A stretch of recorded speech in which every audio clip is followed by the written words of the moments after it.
Well, today marks day 3 of the nurses' strike at Rhode Island and Hasbro Children's Hospitals. Taking a live look at Eddy Street, where picketing continues at this hour. And you can see nurses with signs and horns right in front of Rhode Island Hospital. Today, nurses were joined by other members of other local unions, including firefighters, supporting their efforts. And the large crowd also bringing out members of the Providence Police Department, called in on overtime to make sure patients and family can have access to the hospital safely. Eyewitness News reporter Kate Walsh is live in Providence with more on today's developments and how much those public safety resources are costing Providence taxpayers. Kate?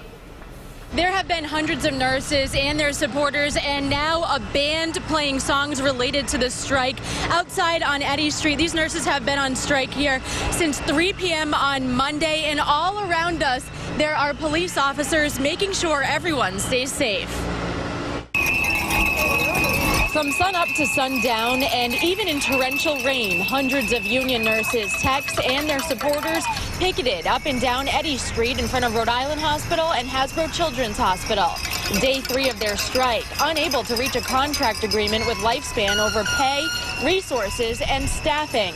Rhode Island Hospital's president. We think it was a very competitive package, and we are anxious to get back in discussions. But a nurses union executive board member said they don't plan on further negotiations until after the hospitals are back up and running like normal. In the meantime, the sheer volume of picketers caused a potential public safety concern, requiring Providence police to respond and control the crowds. The Providence police are mainly here to ensure quick patient care, and the visitors to the hospital are able to get in and out with easy access. And you really haven't had many problems? We haven't had any incidents. Providence Police Chief Hugh Clements said the officers are mainly working overtime shifts to not take resources away from other city issues. We budget a pot of money for overtime, specialized overtime. According to Providence Police, at the start of the strike, they had 30 officers here. Then on Tuesday, there were 13 to 20 officers on duty throughout the day. Inside the hospitals, hundreds of replacement staff are working on a contract until Friday. The union nurses say since they wanted to return to work before that, they're considering Friday a lockout and plan to apply for unemployment for that day of missed work. New at 6 o'clock tonight, find out why members of other local unions joined the nurses here on the picket line today. Live in Providence, I'm Kate Walsh, Eyewitness News. Now at 6, team coverage of the nurses' strike at Rhode Island and Hasbro Children's Hospitals, now in its 3rd day. Now, we checked in with other hospitals today. Miriam tells us they remain very busy, though the number of patients has gone down a bit. Care New England says their hospitals are also busier than usual, but are managing well. Meanwhile, the nurses on the picket line got some help today. Eyewitness News reporter Steph Machado is standing by, but first let's go to Kate Walsh live at the picket line in Providence. Kate? Well, Mike and Shannon, we are now in the 3rd hour of day 3 here of the nurses union strike outside Rhode Island Hospital and Hasbro Children's Hospital. You can hear a lot of noise behind us, especially as people are getting out of work right now. And today they are joined by other local union members, all here to show their support.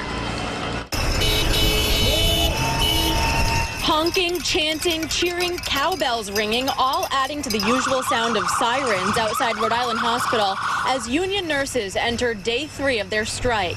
They walked off the job Monday at 3 p.m. after failing to reach negotiations with Lifespan, the company that runs Rhode Island Hospital and Hasbro Children's Hospital. They demanded better pay, more resources, and staffing. Rhode Island Hospital's president said they're operating pretty well with hundreds of replacement staff. It's sad that it happened, but we are committed to provide just spectacular health care in this community, and we'll continue to do that. A union executive board member said they don't plan to go back to the negotiations table until after this strike is over. They're picketing, causing a ripple effect for first responders. We're all, we're all in the same battle, put it that way. Representatives from some 31 local fire departments joined their fellow union nurses on the picket line out of solidarity.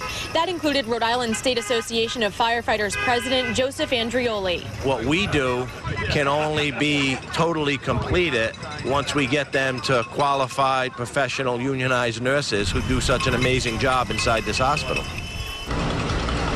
About 13 to 20 Providence police officers have been working overtime shifts here, making sure everyone can safely get in and out of the hospital. That's the patients and their family members. And Providence Police Chief Hugh Clements told us that so far there have not been any safety problems. Live in Providence tonight, I'm Kate Walsh, Eyewitness News.